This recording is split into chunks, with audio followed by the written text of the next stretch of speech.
Hello there, this is Mash.ie through the Masher. This is Simon Lewis with Dee and Claire, and you're very, very welcome to our Through the Masher show.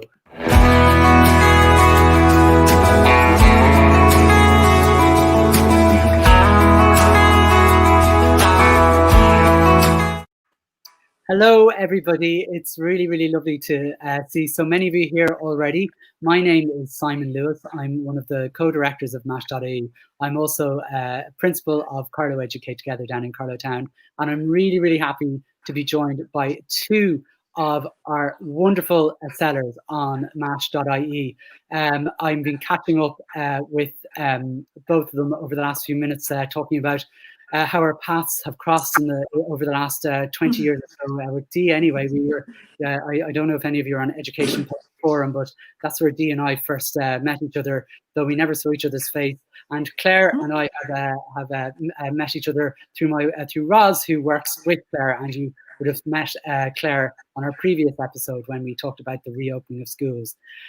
This very special MASH presentation is all about getting back to school and working with infants, and then also working in terms of special education needs or additional needs. And we have Dee and Claire here to talk about those two things. But most importantly, with the almost 100 of you here who have already tuned in, we want to hear from you.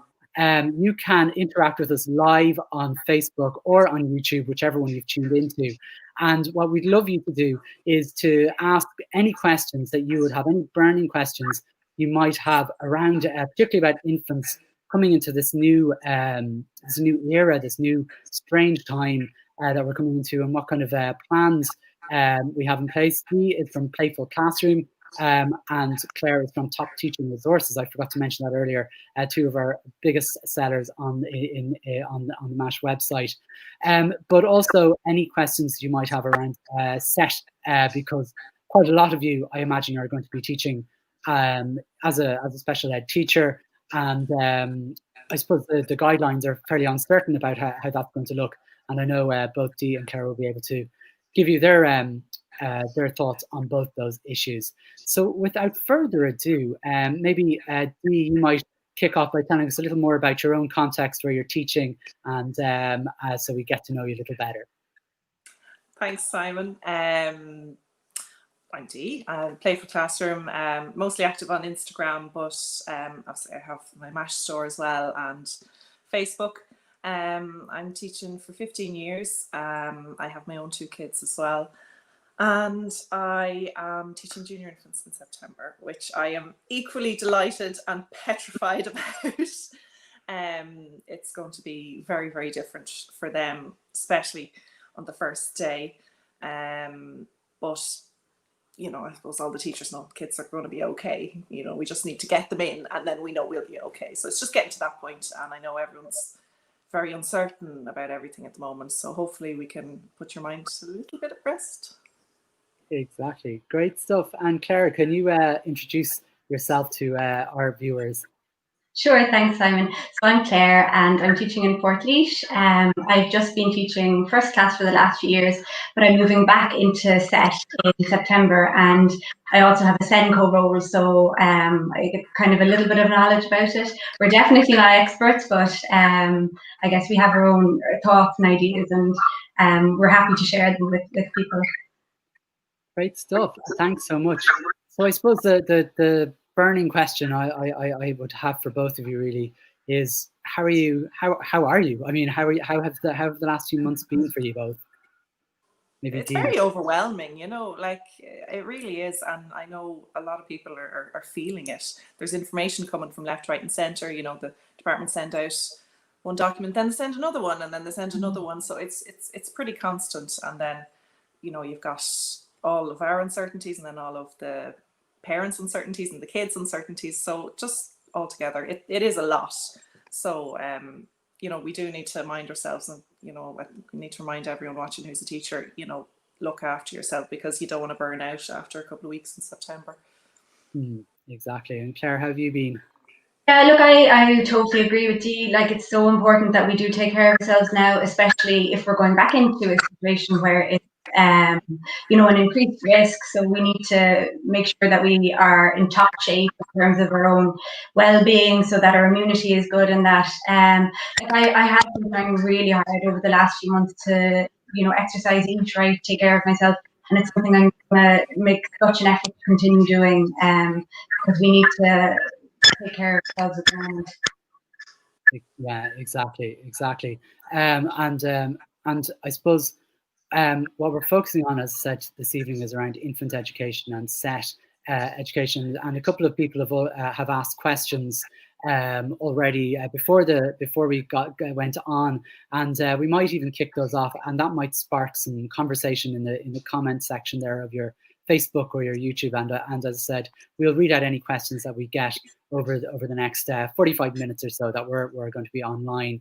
And I suppose the first question that kind of came in, and it's the most popular question I think that people are asking, is it's about infants, and it's about pods, and it's basically, do infants need to be in pods? So Dee, you might take that for us. Yeah, well, I'll tell you what I'm going to do with my class. Like, there's no right or wrong here. Myself and Claire were talking about this earlier on. Like, you know, we're not experts, and there's so much vague terminology in the guidelines. You know, it is up to every teacher to just interpret it their own way. So I would always have groups in an infant class anyway. So I'll just have my groups. I have 5 groups, and we'll rotate everything by 5 the days of the week. So with our Ashter areas, we will have those 5 of those, 1 group in each one. We rotate the days. They don't need to be in pods. Like, the guidelines didn't specify. Like, it said that the young children don't have to physical distance. So if you don't want to put them in pods, you don't have to. But from a kind of a routine and logistics, it might make sense for you to have them in the pods, and then they can share their resources within their pod. You're not going to be able to stop them mixing with the other pods. Like, it's just not possible with infants. First and second might be a little bit different, but yeah, insofar as possible. But I certainly wouldn't be getting hung up about it. You know, there's only so much you can do. Yeah, I mean, it's you know, I think particularly when it comes to infants, herding kittens might be probably appropriate. You know, it's just trying to keep them in one place would be very difficult. Yeah, I mean, does that cause you any? I suppose anxiety is probably a stronger word, but any form of stress, knowing that, you know, you'll have all these little people running around your room, you know, in spite of. Oh yeah, I mean, I have lovely visions of myself sitting down reading a story, and they're all sitting on the carpet listening to me. But I know that that's not actually going to happen with junior infants in the beginning, anyway. But no, I think that the idea of the 5 pods it is kind of reassuring for me, knowing that, you know, 5 days a week, 5 pods, 5 baskets of everything, 5 boxes of everything. You know, it'll just help me to keep track of things. You know. Yeah, no, I think so. And Claire, just in terms of SET, the most popular question we've been kind of being asked in various things is here it is really, is how are we going to envisage the role of SET in September being different to previous years? We know it's going to be different, but how? Yeah, it's going to be different in a lot of ways. I guess there is going to be a lot of teachers covering classes, because there hasn't been adequate provision for sub-teachers at primary level anyway. So it is going to come down to set teachers being pulled a lot to cover absences in classrooms. I think there will probably be a move towards more in-class support. I don't think that most people have set rooms that are big enough to be able to have children in them in a socially distanced way. So there is going to be a lot more in-class support. I think that, especially with the younger kids, that's going to be really necessary in the beginning to help teachers with the hand washing, the routines that they need to get into with the hand sanitizing and the social distancing, and that in the. So I think that support is going to move very much into the classroom. And then I guess in terms of logistics, I mean, the guidelines are saying that where possible, adults don't move between classes. Now, in most schools, you don't have a scenario where there's one set teacher for each class, so there is going to be kind of some amount of movement between classes, but I guess it's kind of thinking of ways where you can maybe limit that, like maybe a set teacher is going to work with a class for a block of maybe like 6 weeks, you know, and they don't work with any other classes, then they work with another class for a block of 6 weeks, or different groups and things like that. So it's kind of coming up with innovative ways of doing things a little bit differently. And it's not going to be ideal, but it's going to just be the best that we can do in the situation we're in. Exactly. Yeah. I mean, it's that. I suppose the one thing we do know is everything is going to be very different, and I guess we can plan insofar as possible, but it'll be it will be quite difficult, and there's a lot, I suppose, we're going to learn as we get in there. I have a really interesting question already here from someone called Kathy. I'm going to put it up here on the screen. She's talking about what's happening in creches, which might be useful for us, you know, as infant teachers, just around dress up, Play-Doh, junk art, and they're all gone. She also has infants, so have you any ideas on that at all, Dee? Yeah, I know that the guidelines in the creches are stricter than they are for us. We've kind of been thrown in the deep end. One of the things they did specify, which was really, really strange, was that every child should have an individual pot of Play-Doh. Considering everything else was so vague, I thought it was really strange that they were so specific about that. But oops, sorry, I got too excited there and the iPad flew over. It's lots of Play-Doh. Do love Play-Doh. So I have a pot of Play-Doh for every child, and they'll have their name on it. So that's quite straightforward. Dress up. As far as I am aware, the virus doesn't live on clothing for very long. So you could have maybe 2 sets of your dress up, and that you have one for Monday, Wednesday, Friday, and the others for Tuesday, Thursday. Or you could just like pair it right back. I mean, like, I'd keep my dress up minimal anyway. It's like white shirts and high-vis jackets and that kind of thing, a couple of hats, and then junk art is something that I absolutely love, and I'm a little bit brokenhearted to be saying goodbye to junk art as I knew it, but I'm not giving it up altogether. So my plan is, well, with junior infants, it's going to be very basic anyway, but my plan is first week it'll be maybe cutting and sticking from Lidl or Aldi catalogues. Then the next week I might give every child 1 or 2 toilet paper rolls, a few bits of paper, and let them do whatever they want with it. So I'm not going to give them any instruction. I'll just give them minimal supplies and let them off as I would have done before. Maybe the week after I'll introduce paper plates, or, you know, just to give every child a set amount of stuff. If they want something else, I can get it for them. But there won't be this big box in the middle of the table that they can rummage through, because it's not really possible. Now, someone did message me on Instagram and say that their plan was to have 5 junk art boxes, so 1 for each pod. So you have your Monday box, and that gets put away at the end of the day, and it's not seen again until next Monday. So you're quarantining it. So so it is doable. It absolutely is. It won't be exactly the same, no, but it's just trying to find ways and means around it. Like, don't want to get rid of anything altogether. You know, you still want to do all the things that you would normally do, especially in an infant classroom. So it's just, how can we manage it without bringing a huge amount of cleaning on top of ourselves, because nobody wants that. That's true enough. I don't think you ever envisage yourself quarantining junk art in your career, but here we are. It's a strange thing. And kind of leading on from that, I suppose Ashler really is something that, you know, is full of questions. How can it be done? I mean, certainly Ashler, as it was envisaged, can't be done. There won't be free choice and stuff like that. So what is the pandemic Ashler going to look like?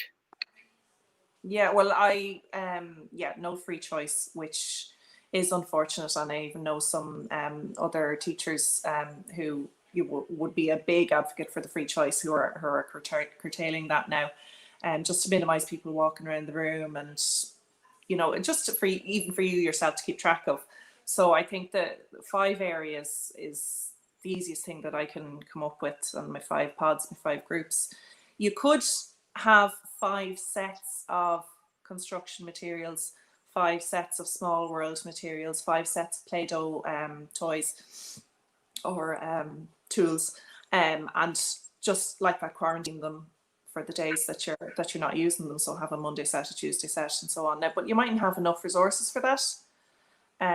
So the other option is to just clean every area every day.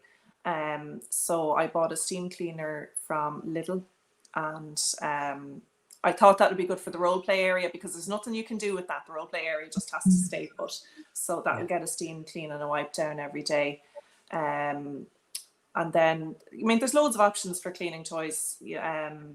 Infanteducation.ie had an excellent blog post that she posted yesterday with various ways of cleaning the toys. And, you know, you get your laundry mesh bags. I think everyone has heard of this now. The mesh laundry bags, throw everything in it, dunk it in Milton or put it in the dishwasher or whatever you can do. But it is doable, and like if you have your pod and they're together for most of the day, well, then they can share amongst themselves. You're not going to ask infants to not touch this because somebody else just touched it. It's just not going to happen. Yeah, no, that makes a lot of sense. It's amazing how innovative teachers are, isn't it? With just to kind of come up with finding these problems and coming up with the most strangest solutions sometimes. I mean, who would have thought, you know, getting washing up bags and what the uses would be. I mean, they, you know, it's phenomenal. I want to move on, move back to Clara and talk a little bit about sets. If you're working in, I suppose, what I would have grown up with would be learning support or resources, but the set, being part of a set team. If you have any questions for Clara on that, please add them in the comments. And equally, if you're an infants teacher, you're going into infants, please ask me. We have a few questions up there. But I'm kind of interested, I suppose, again, back to bubbles and pods and all that sort of stuff. Given that we don't have enough set teachers to cover every class, how is set going to work with bubbles? Yeah, I think the days of taking children, you know, who are at the similar level from different classes, that's kind of, it's going to be just working with a particular class. I would imagine that it's going to be where people just limited. I mean, the guidelines aren't saying you're not allowed to work with different bubbles. They're just saying as much as possible, which really means that we're going to have to do it.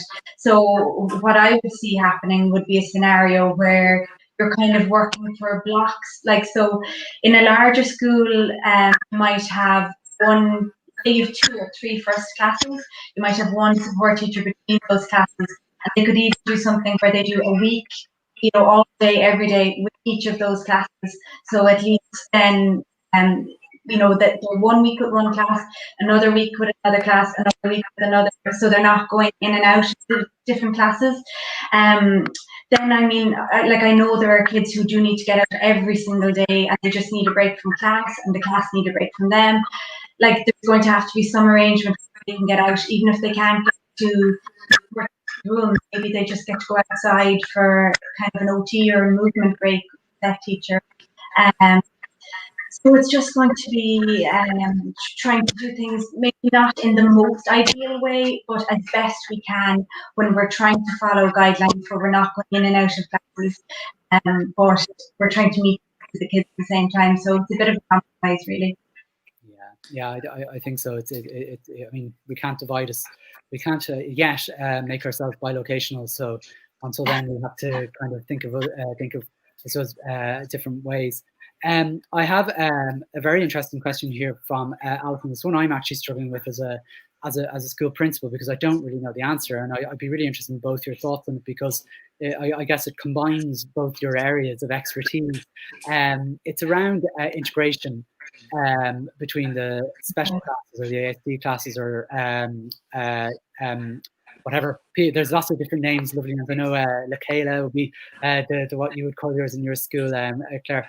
The integration between our integrated classes and the infant room, is that something you have any ideas on?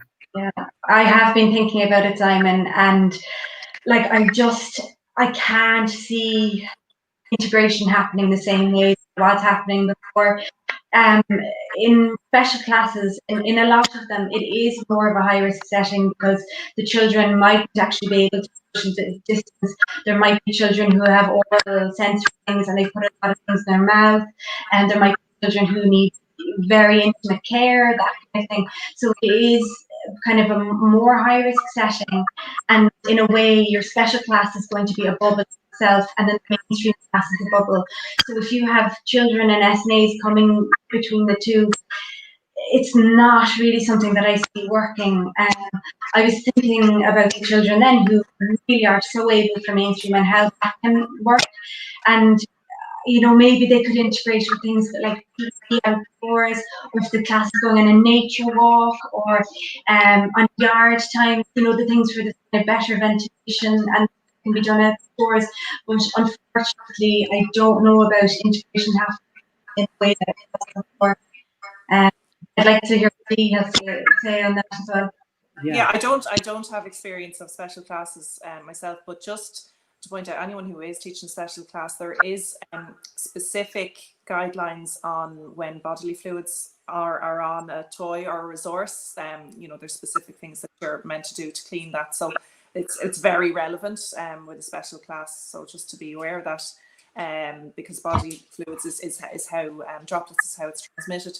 I think what you said is a great idea about like integrating outside when you can, because I think we'll all be trying to get outside when we can. I'm thinking of having 15 minutes PE every day rather than 1 or 2 PE lessons in the week. And just on the last question as well about the SET, and it is going to be reduced. I mean, there's no two ways about it. Like, the kids are going to get less than they got before.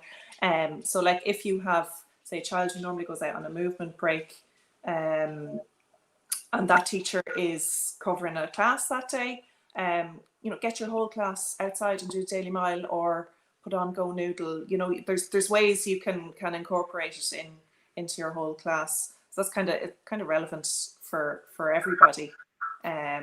Mightn't be suitable, obviously, for those kids integrating to come into the classroom and do Go Noodle, a bit of a sensory overload.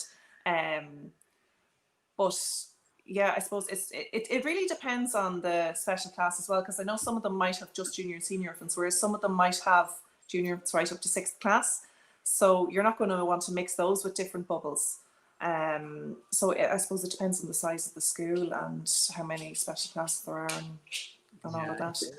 It's going to be a tricky one, particularly for children who might have integrated. And of course, there was nothing in the guidelines about it, which is unfortunate. I know. We've been kind of waiting patiently for some more advice. I mean, it'll be, especially tough for children that would have, I suppose, integrated for large portions of the day in a class that would need safety net, let's say, of their special class. But I guess, these are some of the predicaments we have to look at. I want to ask you a little bit about homework. That's something that has come up a little bit. What are you going to do in terms of homework? Well, I'm not a big fan of homework anyway. Well, written homework, I don't see the benefits of it. So I'm just going to put that out there. I know not everybody agrees with that. But certainly in September, I mean, homework is not a priority. Our priority is getting the kids back and having those kids feeling happy and safe at school. So that's number one. And homework is a cause of stress for most families. It just is. So you don't want to add that stress on to any families. Plus, we have the whole logistics problem of, books going in and out of school. Like, we don't even know what we can do there. Again, that wasn't in the guidelines. So you don't really want things going in and out. Now, we do have all the distance learning set up, our Google Classrooms, our Seesaw, all of that is set up now. So we can use that when we need to, but I wouldn't be rushing into it. I'd certainly be waiting, until the end of September, let everything settle. Obviously, reading is a given anytime. If you're sending any library books home, well, I know what the county libraries are doing is they quarantine everything for 72 hours once it's returned. So we'd have to do the same, I suppose, because it's hard. You can clean the cover of a book, but you can't clean the whole book. So if you're going to send home readers, you can do it, but you'd have to, again, have your 5 boxes, a Monday box, a Tuesday box. And I mean, I think IKEA is just going to be full of teachers for the next few weeks, just buying boxes. If library books, can be quarantined, but I mean, if you're going to be using like a spellings workbook or something like that, you can't quarantine that, so you could send it home on a Monday and leave it there for the week and just take it back again on a Friday. But like I say, for infants, I am not terribly bothered about sending home workbooks at all. Could I just come in on that? Dee, I wouldn't have been a fan of homework either. Last year I didn't have any homework except reading, and I just don't see the value in it. But I do foresee a situation where we might need to go back to doing distance learning if there's another kind of shutdown or that. So I would probably, if I was going back into a class, I probably would be looking at getting all my kids set up class Dojo or that in September, and be starting to communicate with parents a little bit through that, so that if there is a school closure, at least everyone is very au fait with how to use it, and it's not a situation where, like, say last March, I hadn't been using any platform, so when school closed, I had to set it all up. It was new to me, it was new to the parents, it was new to the kids. So I guess that's something that I probably would be doing if I was going back to it. And it's one advantage we have now is that we can say, look, we probably will close it at some stage, so we can have those set up. But you could always, set homework on those, and it can be like it can be an active homework. You could be sending, go and cycle your bike for 10 minutes this evening, or it could be talking homework, for oral language. So there's lots you can do. It doesn't have to be a workbook. I'm just interested there. Sorry, and I'm jumping in with my own question here. I'm sorry, Clara, but if you do have, there's been a good few questions come up, which I'll put up. If you are watching on Facebook or YouTube, you can always type in the comments any question you'd like to ask Dee or Claire. But because I'm hosting this, I'm going to take advantage and ask a little question of my own, if that's okay, because I'm interested, particularly with infants and also in a set sort of situation around the various digital platforms that people started using in March. Did any jump out at you as particularly good in an infant context and a set context? Well, I had 5th class, so I was using Google Classroom, and it is very, very good, but it's not very visually appealing for children, so it's not my favourite. The younger classes in our school used Seesaw and were very happy with it. I've heard nothing but good things about Seesaw, so I'm looking forward to trying it out. Class Dojo I used as well, which I found great because, again, it's very visually appealing, and that actually is really important for children who are used to scrolling through TikTok and watching YouTube, and so you have to go to their level like you would in school. We're giving them this black and white list of things to do. It's not going to engage them. What did you use, Claire? I used Class Dojo with 1st class, and I found it very good now. Like, the kids loved that they had their little kind of character and that they could get the points, and it was more visually appealing for young kids. And on it, each child can have a portfolio. So when you're in school, like, we mightn't be able to be correcting copy and things now, but you can photo their work and you can upload it to the portfolio, and then the parents have access to it at home. And then if there is a school closure, the parents can also upload to the portfolio. So it's kind of seamless between the two, between the work that's being done at school and home can be uploaded onto it. Now, I probably would have a look at Seesaw, because I have heard great things about Seesaw. So if I was going back, I'd probably take a look at that as well, and consider that for infants and younger classes. Well, I suppose with any kids who are, very high risk, and it's suggested that SET teachers will be looking after those remotely if they're not at school. So the likes of Seesaw and Class Dojo will be great for that too. Yeah, exactly. Actually, and now that you've mentioned teaching children remotely, I mean, the guidelines have said that any children who might be very high risk, schools will have to teach them remotely. I assume that's going to fall to the SET team. Would that be right? I would imagine so. I mean, I don't see how a class teacher could teach their class and do online teaching as well.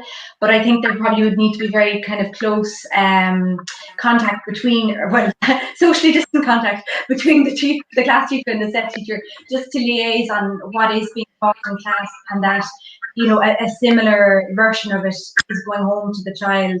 But I would see that it is probably the SET teacher's responsibility to kind of take charge of sending out the work, and probably, you know, there's probably a degree of you know, liaising with the parents as well, and what actually works for them. Like if they're at home with a child with special needs, are they going to be able to do a full school day? You know, they're probably not. So if they are only going to be able to do an hour or 2 hours a day with their child, what sort of thing is going to work? Is it going to be a Zoom call, you know, with the child and the parent and the teacher doing a lesson through Zoom? Or is it going to be a case of they would rather, you know, recorded videos that they can do in their own time? So it would kind of be, I guess, liaising with the parent and what's going to work for them. In the case of a child who's going to be at home full time, and then I guess if the schools do close and it's back to online learning for everybody, then, you know, the child can probably join in with that. But I guess another important thing is just that the child is it's going to be very hard on them socially, not being in school with all their friends and that. So try and make them feel included somehow. So maybe the class could have a Zoom call with the child, or maybe, you know, the child could be sending in photos and the teacher could show them an interactive whiteboard, or, you know, you could send photos of the class home. So try and keep the things going, you know, write postcards, things like that to each other. Very good. I'm just going to go back to some of the comments that have come up. Some really good questions, and this one is, I suppose, it's something I mean, I can imagine myself as a dad this time last year, if our son was starting school, what day one is really going to look like. And I suppose the question we have here is from Jean. Do we have any tips on helping junior infants who are upset on the first day, since parents aren't allowed inside the classroom? And that's followed up there by a question from, I think, Gra, who said, are we allowed to take them by the hand if they're upset, leaving mom and dad at the yard? So, you know, that's a tough kind of scenario. What any suggestions there at all? Well, just first on the are we allowed? Like, we're allowed to do whatever we want, you know. You have to look at, you know, your own risks, like, and your own personal circumstances. Like, if you have an underlying health condition yourself, or someone in your family does, well, then obviously you need to be more careful and, you know, might avoid trying to hold hands with a child. But, you know, it is up to every individual teacher. Like, once you're in your bubble, you're in your bubble, and it is whatever way suits you to run the class. So don't get caught up with what's allowed and what's not allowed, because, like, you could really stress yourself out in that. Go back to the first day junior infants, and, like, I know this is a huge deal for parents. It really is. But it's not a huge deal for the kids. Like, it's nowhere near as big a deal for them as it is for the parents.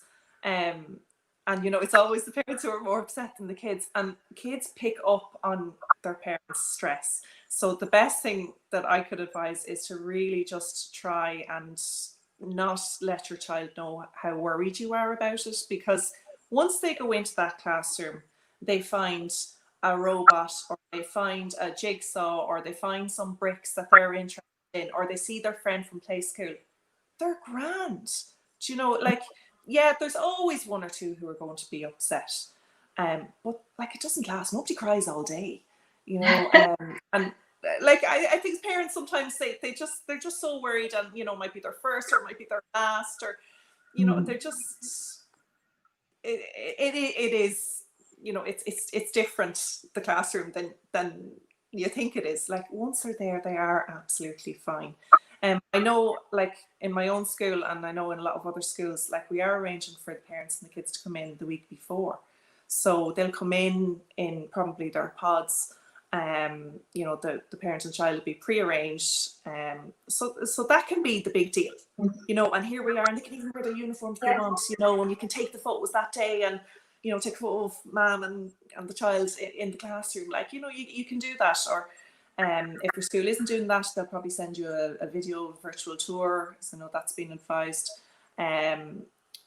So try and make a big deal about that rather than a big deal about the first day, because the more of a deal you make of it, the more of a deal it will be. And yeah, you'll only be able to bring them to the door, and that's it. And there's nothing we can do about that. That is one of the things that's not allowed. Parents are not allowed in the school without an appointment, because you can't have 30 kids and potentially 60 adults in the room. It's just not doable.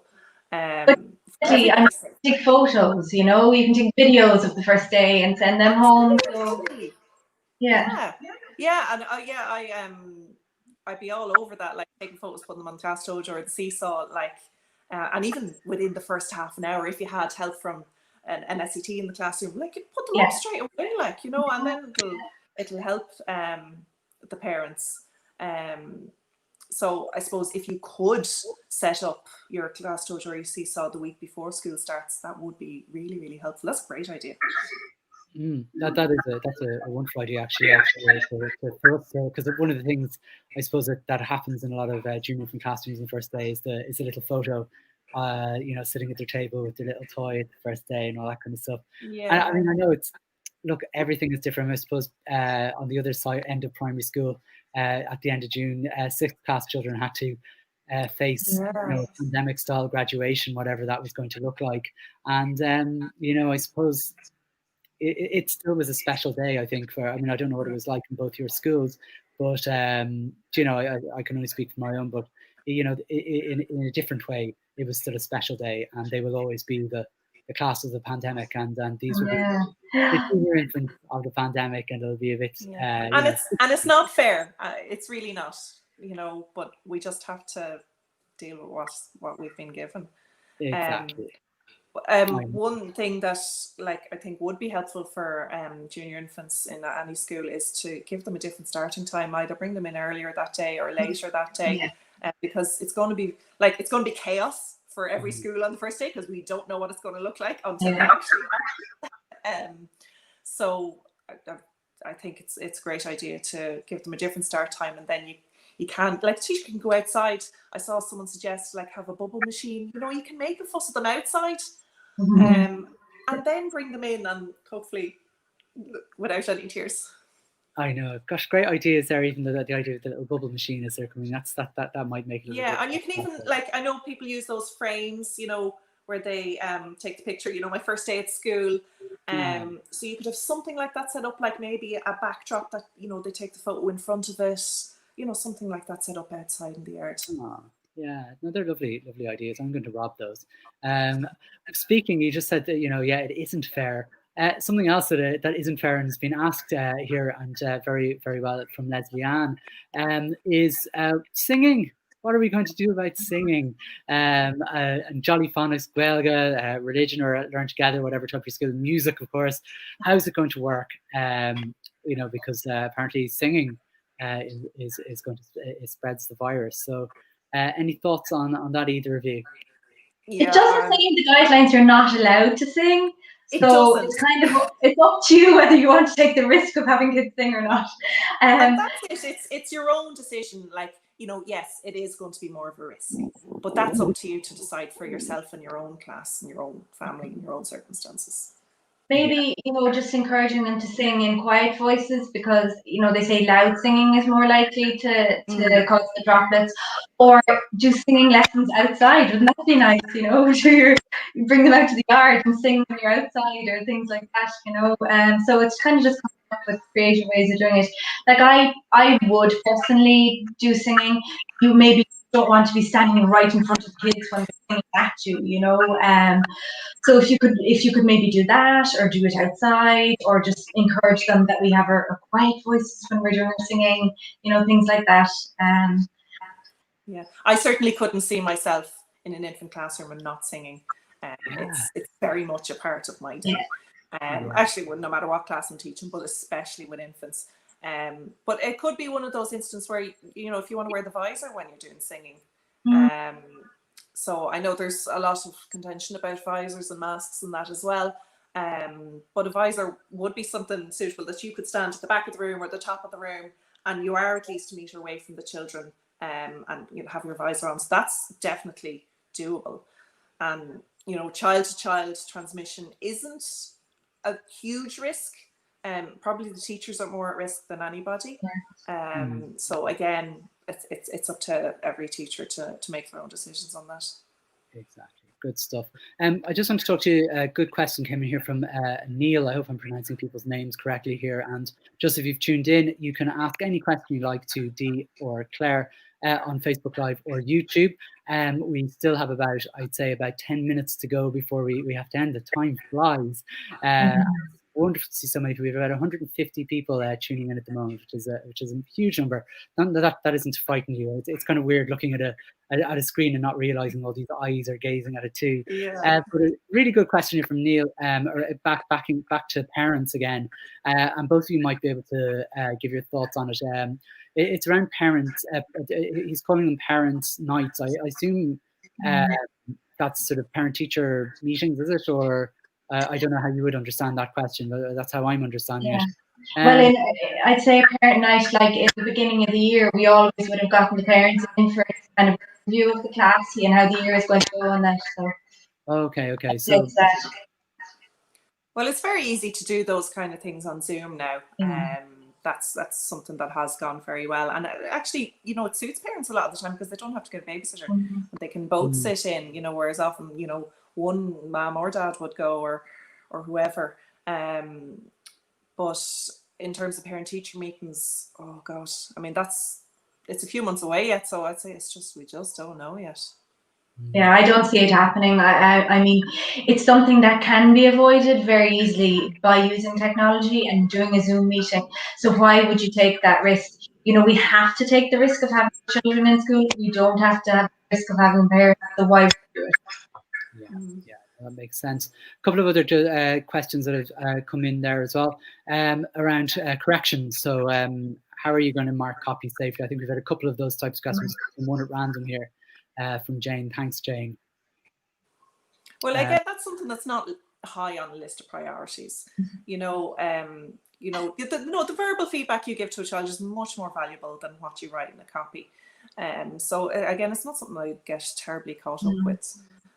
Something you could do is just before you correct them is put on some gloves. It'd be one of those instances where wearing gloves could be useful. You could quarantine the copies for 72 hours before you correct them. Or do photo their work. I have a good teacher friend, and she has the idea of like using her Apple pen to write comments on the photo. So there's lots of innovative things that you can do. Or even just photo the work and upload it to their Dojo profile and make a comment on it there. It doesn't have to be in the copybook. Yeah, absolutely. You can select certain pieces of work for the portfolio and put them in, because you don't need to look at every single little tiny thing that the children write and either tick it or exit. You're taking away teaching time by doing that.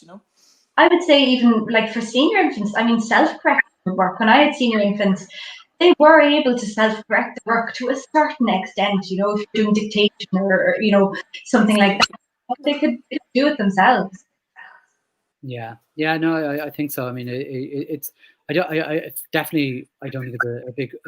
a big priority. I don't think any principals will be checking. I don't know many principals who do check their teachers' copybooks. I'm not one of them, by the way.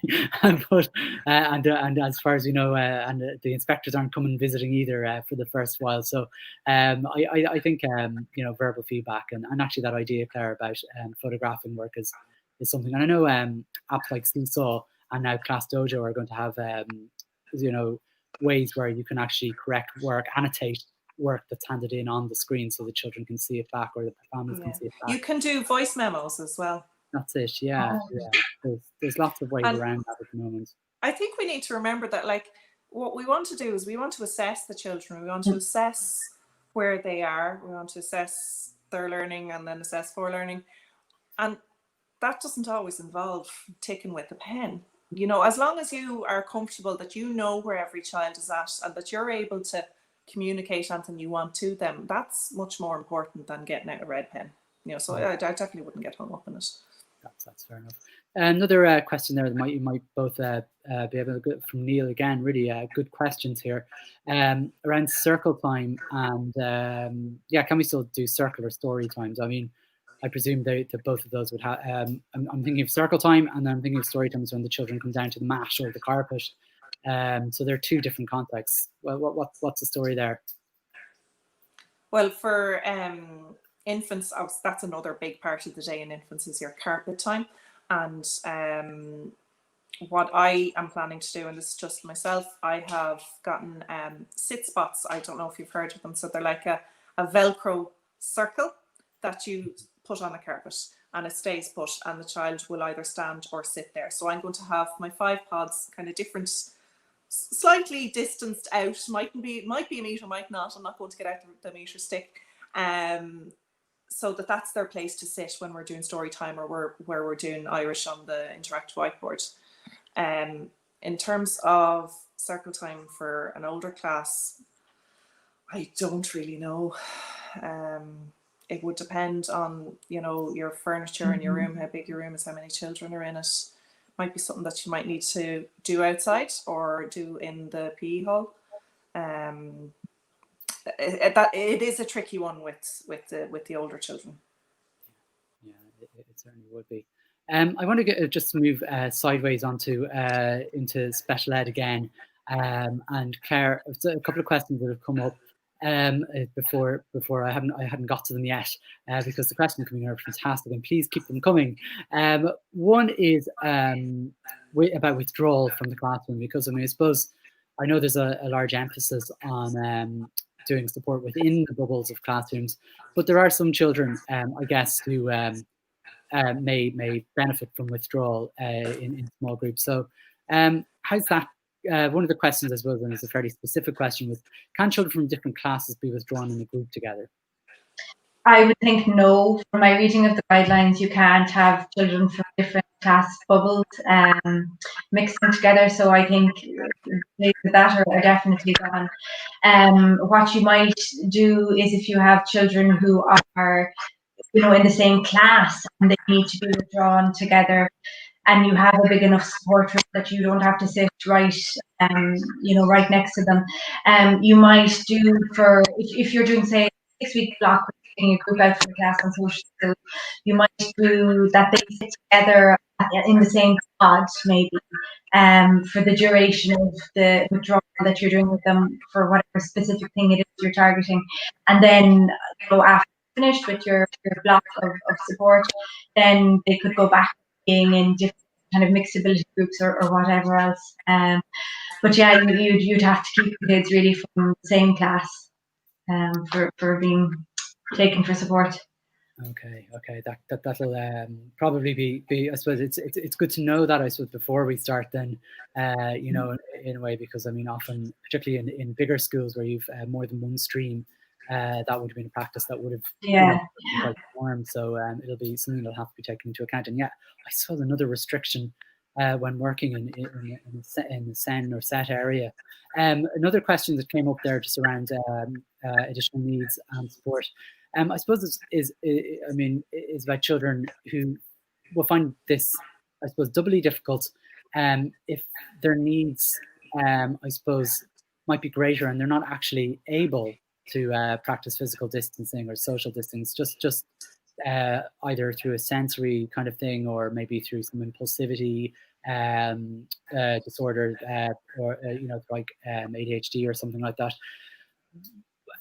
Was there any guidance from the Department of Education on that?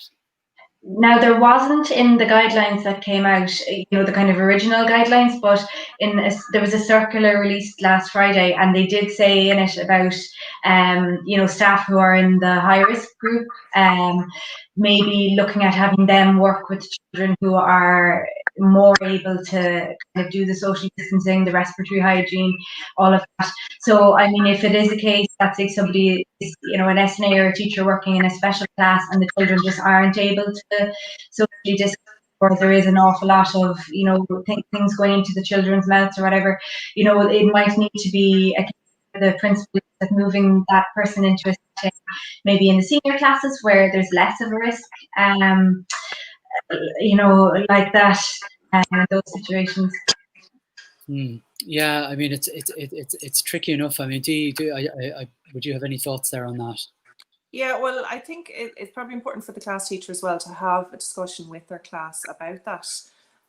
You know, if there is maybe a child with intellectual difficulties or in the class, well, I suppose the other children would be used to it, but just to say to them, look, you know, they're doing their best and they can't, so try not to make a big deal out of it as long as you're trying. So if everyone tries to keep their distance, it makes it a little bit easier. But if you're the teacher being concerned about working in close contact with the child, especially if there's the likes of bodily fluids, well then, you know, you got to get your mask and your visor and have your wipes on standby. Yeah. The only bit of guidance I saw was if a child was prone to spitting, that you might think of wearing a visor, but you know, there's many other types of ways that a child may you know, be unable to physical distancing, particularly I think with children where you'd be used to holding hands to guide to rooms and things like that. I to be honest, I haven't found any guidelines yet. Have you found any, maybe from some of the agencies out there like Mash.ie or any of those?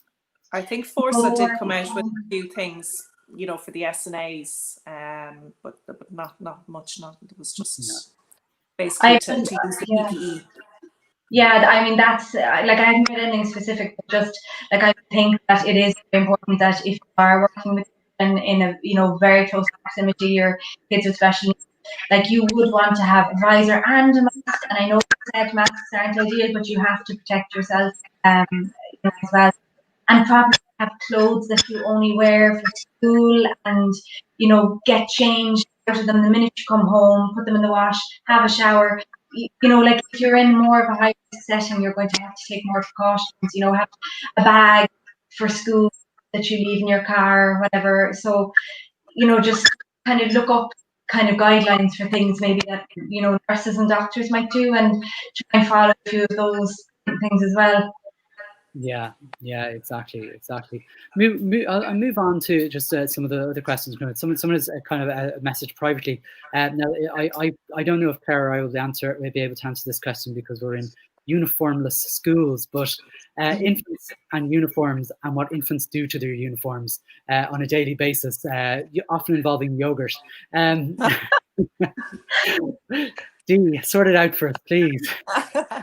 Well, I actually put up a picture on my Facebook and my Instagram yesterday about things to avoid for lunches. So every infant teacher knows about frubes, and frubes are the bane of our lives because you have to handle it, and that is where, I mean, the child tries to open it with their mouth and then they're handing it to you to open, like, so it's just not practical, you know.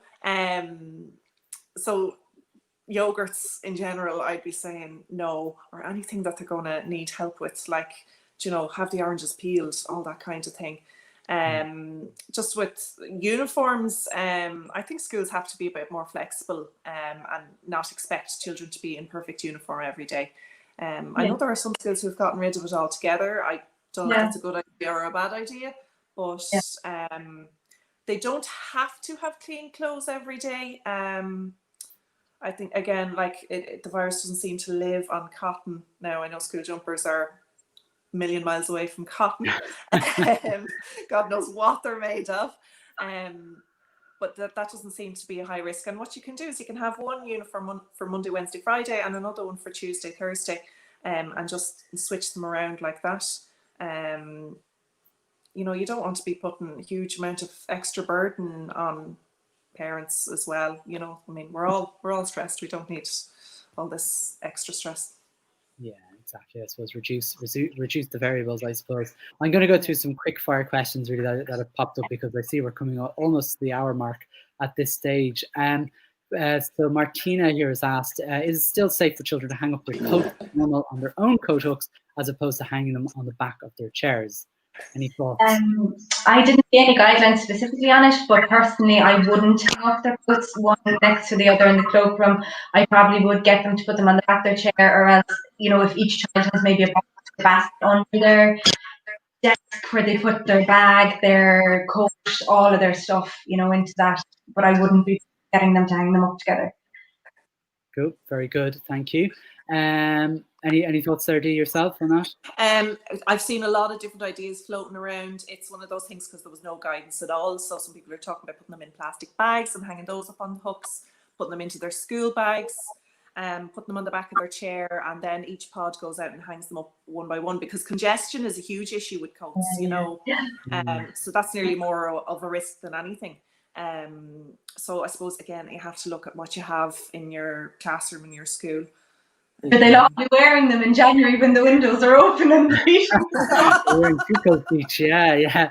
Actually, just what you said there about collecting their coats, and gathering and all that, lining up to go outside. That just entered my own head. What do you got there? That's going to be really difficult. Yeah, like you can. My own principal said, have your arms out like you're receiving communion. That won't work in your school, Simon, but to put your arms out, and you shouldn't be able to touch the person in front of you. But like, how are you going to do that in a classroom with a class of 36 kids? You're going to have a 36-meter, snake around the room. Like, I don't know. It's one of those things you just have to kind of wait until the first day and see how it goes. Yeah, but how long would the line have to be? I can't see, particularly when you've up to 30, 32 children in a class, having 30 spots a meter or 2 meters apart. And I mean, I don't think you have enough classroom for that. It just entered my head there. I suppose this is a question of sort of, it's not that I've been avoiding asking, but I guess it's not that it's controversial at all, but it's been in the news lately, and this is just one example of the questions around face coverings, masks. Particularly with infants and I suppose in SET. I mean, I think with older children, I mean, we're living in a world now where it's not unusual to see people in face masks, and why would your teacher be any different? But for an infant coming in, that might be a bit, could surprise them, and certainly a child maybe with additional needs. So maybe you might give me some thoughts from an infant perspective. And I mean, it's going to be really difficult for infant teachers. Teaching phonics is a huge thing because the shape that your mouth makes is really important.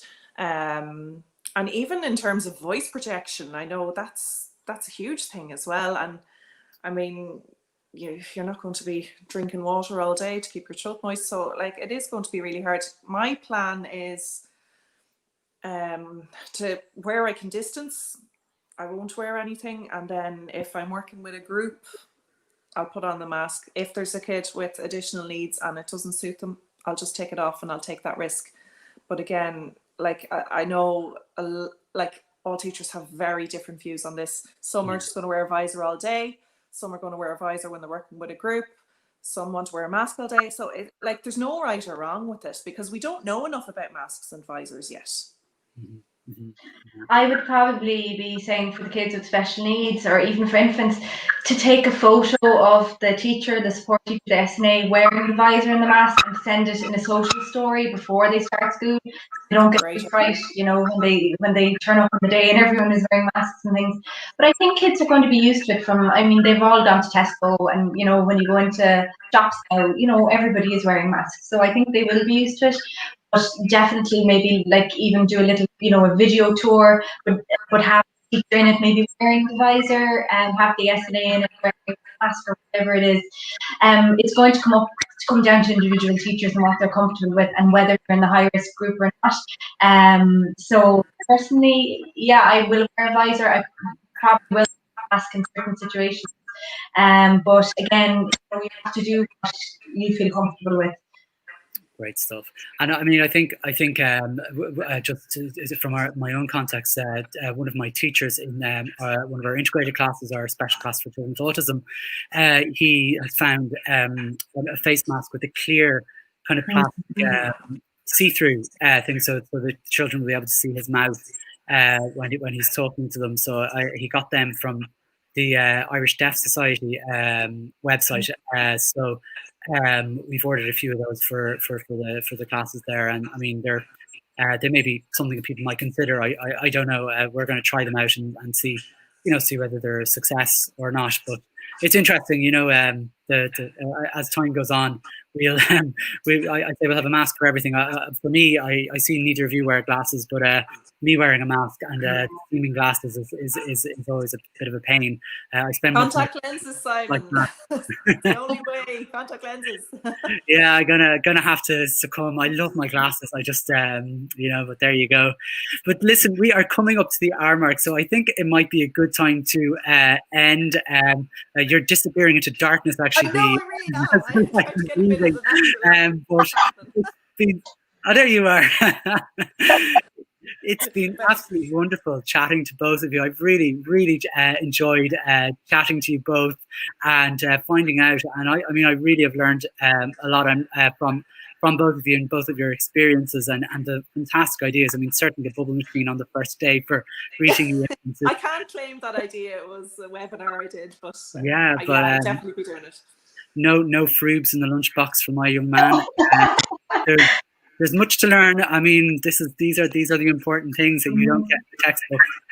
But I suppose if people want to find either of you, maybe where would be the best place to contact you outside of Mash.ie, of course, because you can obviously find both Clara and Dee's resources on our website. But if you want to contact them through their social media or their website, how would they contact you, Dee? Well, I'm most active on Instagram, but it's just Playful Classroom, and my Facebook is Playful Classroom, and my email is playfulclassroom@gmail.com.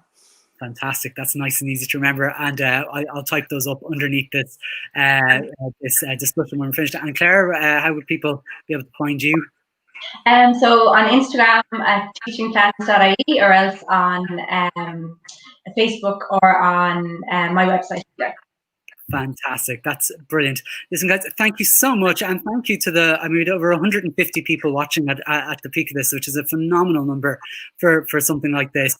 And I want to thank you all for coming along and joining us on a Thursday evening, especially when it's so warm and lovely outside, the last of the summer weather. I want to wish you all the very best of luck as we start preparing to get back to school. I know if any of you are principals that you'll have already started back a while ago, but and some teachers as well. But if you do have a little bit of time left, make the most of it. It's going to be intense. It's going to be different. But it's as teachers, we always make the best of these things, don't we? And thanks for tuning in. And we hope to see you very soon. Best of luck with the new school year, and goodbye.